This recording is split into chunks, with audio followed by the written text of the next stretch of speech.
En los últimos días se acentuó la presión de la oposición sobre el gobierno de Nicolás Maduro, después de lo que fue la afluencia, la masiva afluencia a lo que fue el plebiscito para rechazar la Asamblea Constituyente que debería efectuarse el fin de semana siguiente. Está la oposición llamando a lo que es la hora cero. Buscan terminar con el gobierno chavista. Vemos un informe y lo analizamos. Cancelar el fraude constituyente. La apuesta de la oposición venezolana para forzar al presidente Nicolás Maduro a renunciar y convocar a elecciones, o al menos a abandonar su controvertido proyecto de reforma constitucional, entró en una etapa definitoria con el lanzamiento de lo que denominan la hora cero. Se trata de una agresiva estrategia que se activó luego de que más de 7 millones de personas votaran en una consulta no oficial el rechazo a las elecciones del próximo 30 de julio para elegir representantes a una asamblea constituyente. Uno de los puntos clave de la ofensiva opositora fue el llamado a un paro cívico nacional de 24 horas que se cumplió desde el 20 de julio. Además, impulsa la integración de un nuevo Tribunal Supremo de Justicia en una táctica de presión incesante, siempre con las protestas en las calles, a las que el Ejecutivo responde de manera frontal con represión y detención. Así es que el jefe de Estado anunció que desde el 19 de julio se iniciaba un plan especial de justicia de emergencia que, según sus palabras, buscará capturar a los conspiradores que actúan en el país. Según reveló, se trata de una iniciativa coordinada entre el Tribunal Supremo de Justicia, la Justicia Militar, los órganos policiales, el ministro del Interior, Néstor Reverol, y la vicefiscal general, Catherine Harrington, designada por el Supremo, pero rechazada por la Fiscalía a cargo de Luisa Ortega Díaz. Lo que es la marcha del país y la paz. En una acción combinada, Maduro lanzó otra medida que apunta a la política exterior y en paralelo con las réplicas a la oposición, que domina la mayoría en la Asamblea Nacional. No le da órdenes nadie. Se trata de la activación del CODENA, o Consejo de Defensa Nacional, luego de que la Casa Blanca amenazara al gobierno venezolano con fuertes y prontas sanciones económicas si se concretara la Asamblea Nacional Constituyente. ¡No manda Trump! El CODENA es, según la Constitución, el máximo órgano de consulta del gobierno para la defensa integral de la nación. Sobre el reemplazo del máximo Tribunal de Justicia propuesto por la oposición, la fiscal general Luisa Ortega Díaz, quien encara una abierta crítica a varias decisiones de Maduro, se pronunció en contra, considerando que se trata de un proceso unilateral que no ayuda a ordenar el Estado. Esto es un golpe de Estado. Y la Mesa de la Unidad Democrática se comprometió también a conformar un gobierno de unidad nacional y tal como anticipó el diputado Henry Ramos Aliub, el candidato opositor será elegido a través de elecciones primarias nacionales. Y le serán respetados todos sus derechos políticos establecidos en la Constitución. En un extenso documento presentado hace 3 días, la coalición opositora desglosó varios puntos para llevar adelante una gestión de gobierno de emergencia. El escrito comienza con una frase significativa: cuando un país se decide a cambiar, no hay fuerza que pueda detenerlo. Por tanto, el cambio político en Venezuela no solo es indetenible, sino inminente. Y hace una convocatoria a otros sectores al afirmar que se compromete a reforzar a la unidad democrática y constituir un gran frente social que incluya a todos los sectores del país, incluso a los que hoy se oponen a un cambio. Para que sea el pueblo quien decida. No obstante, hubo un gesto para Maduro cuando los dirigentes opositores afirmaron que la anulación de la elección para una asamblea constituyente sería un gesto magnífico del oficialismo que invitaría al diálogo. Una posibilidad que parece estar fuera de la línea de la confrontación permanente que está instalada en Venezuela desde marzo pasado, cuando comenzaron las marchas opositoras en todo el territorio que dejaron más de un centenar de muertos por los disturbios y la represión policial. Este último jueves 20, la jornada amaneció con un notable ausentismo laboral a raíz del paro cívico.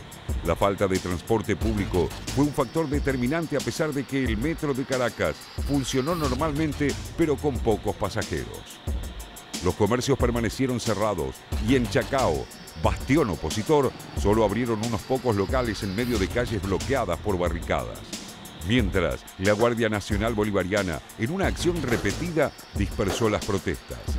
Pese a la hostilidad reinante en el país, la cumbre del Mercosur, que se desarrolló en Argentina, decidió no expulsar a Venezuela del bloque, aunque sí reiterar el pedido para que cancele la elección a la constituyente. En el mismo sentido, se pronunciaron el presidente colombiano Juan Manuel Santos y la Unión Europea. En contraposición, un Maduro debilitado se juega en ese paso fundamental la posibilidad de permanecer en el poder. La propuesta del poder constituyente originario y de la Asamblea Nacional Constituyente ya está en manos del pueblo y solo le pertenece al soberano pueblo de Venezuela, que ejercerá su derecho al voto el 30 de julio. A más nadie.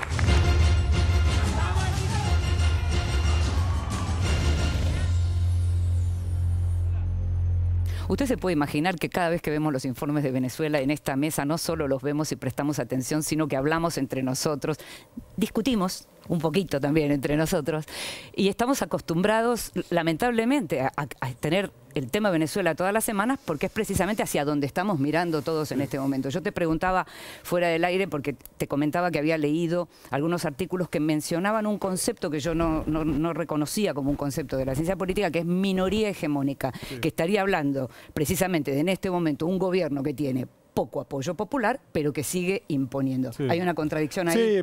Sí, en términos de Gramsci parecería que sí. De todos modos, a mí lo que me parece, yo lo dije creo el programa pasado o el anterior, que lo que hay es un empate hegemónico, en el sentido de que ninguno de los dos grupos logra imponer su propio proyecto, pero al mismo tiempo tiene la fuerza suficiente para bloquear el proyecto del grupo contrario, digamos. Ahora, eso se ve, me parece, en las elecciones, o estas elecciones, el plebiscito opositor del domingo pasado, y lo vamos a ver en la constituyente. ¿Qué son las elecciones? Un sistema democrático por definición.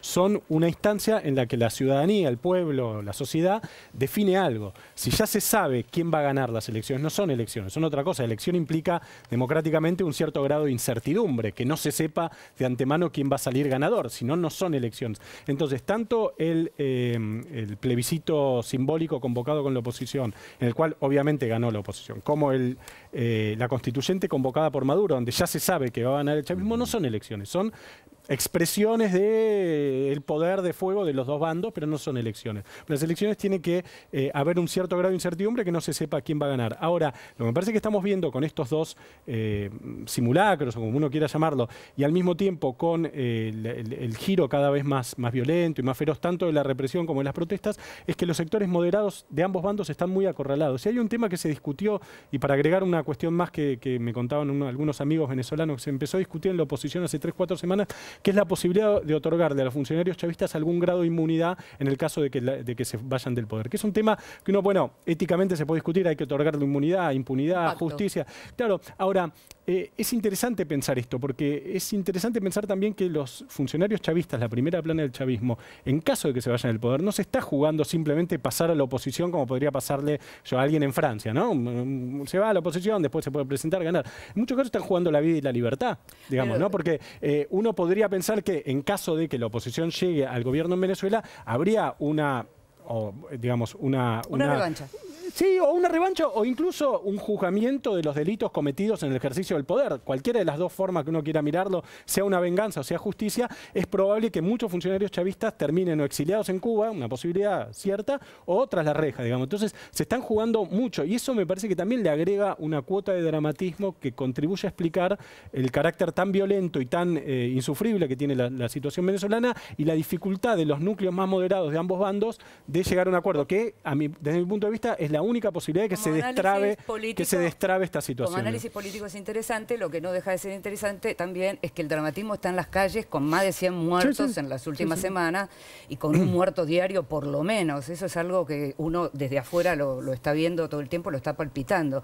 Ahora, ¿qué pensás vos de lo que estábamos hablando, Raúl? Sí, con respecto a esto que decís, que es uno de los aspectos más delicados de todo el panorama, es que aparte por la información que va llegando y que uno puede tener con gente que está allá, hay una escalada de violencia además en las calles y que todavía promete o amenaza ser todavía mayor. Este tema que mencionaba José, el tema de los dirigentes chavistas y algún tipo de pacto de impunidad o lo que fuera, pasa por hay un problema que está detrás de eso que todavía es más serio, que es el tema de que hay una gran parte de la militancia chavista que todavía no salió a la calle, que la están tratando de contener, para que los hechos no sean más violentos. Un acuerdo de este tipo significaría que esa militancia o ese activismo salga y resuelva por sí mismo sin conducción política. Me parece que es un plano también muy riesgoso simplemente para agregar un punto, un elemento de análisis a este tema.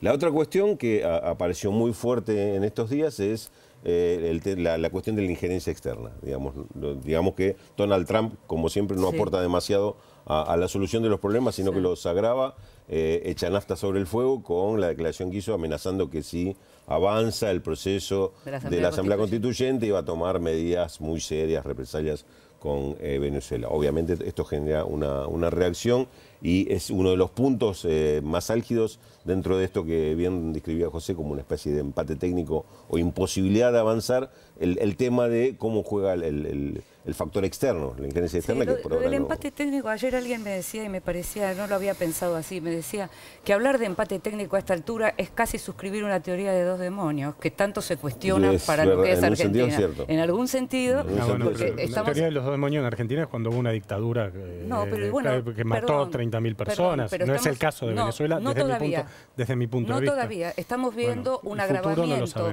en la represión, que esto lo vemos todo el tiempo, lo están viendo los organismos. Sí, pero a Maduro lo votaron los venezolanos. Sí, pero se puede llegar a convertir en una dictadura también un gobierno votado democráticamente. Puede. ¿Lo hemos visto? Bueno, de hecho en Venezuela se violan los derechos humanos, de esto no cabe la menor duda, y no son organismos que estén alineados en un sector o en otro. ACNUR no se puede decir que la entidad que defiende a los refugiados de parte de Naciones Unidas no se puede decir que esté en un sector o en el otro.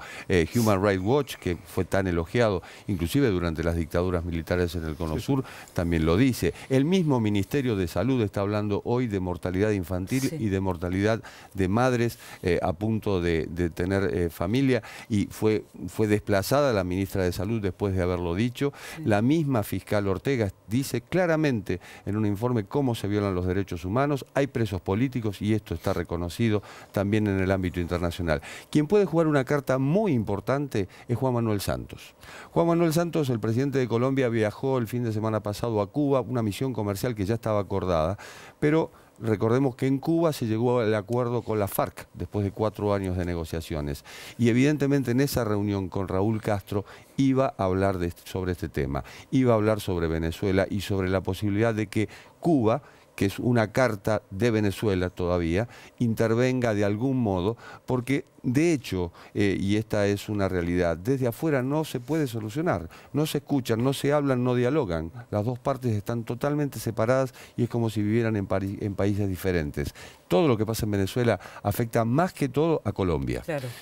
Y esta es otra realidad histórica. Por eso la Carta de Santos puede ser muy importante en esta instancia. Mencionaba Raúl, Natalia, las declaraciones de Donald Trump. Así es, pero muy chiquitito antes de abordar eso, afectaría también a Brasil, donde hay una cantidad de desplazados enormes en la zona de bueno, Brasil dejó de exportar gas lacrimógeno a Venezuela, por ejemplo. Y por otro lado, en esa solución regional de la que vos muy bien hablabas, está también un poquito siendo consultada Argentina y México. En esto hay una participación como voces de la región norteamericana 1 y del Mercosur Macri.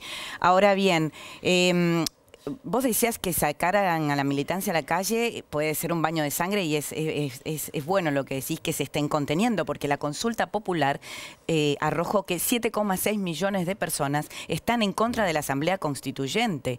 Entonces eso sería, verdaderamente estaríamos hablando de una guerra civil si Maduro libera eso. Uno puede pensar que no hay guerra civil porque en realidad todavía no hay injerencia externa. Es decir, cuando hablamos de los dos, exactamente, y el tema del poder de fuego que mencionamos, pero esta semana, por ahora, exactamente, todo el poder de fuego sigue. Pero hay una rebelión importante. Ahora, esta semana sí se alzaron voces extranjeras que hasta el momento no se habían alzado con algo muy importante, o sea, digamos, relevante, que es la amenaza de sanciones. Lo hizo Federica Mogherini, que es la responsable de la política exterior europea. Lo hizo Trump, a su manera, evidentemente, pero que es algo muy significativo, porque hasta ahora yo creo que no solo los militares sostienen a Maduro. La compra de petróleo por parte de los Estados Unidos es gran responsable también de esto. Yo no estoy diciendo que la solución sea hambrear al pueblo venezolano mediante el recorte de las compras de petróleo, pero en realidad los Estados Unidos han sostenido al régimen, o quizás al chavismo más puro en su momento. O sea, el chavismo está desde 1998, 1999, cuando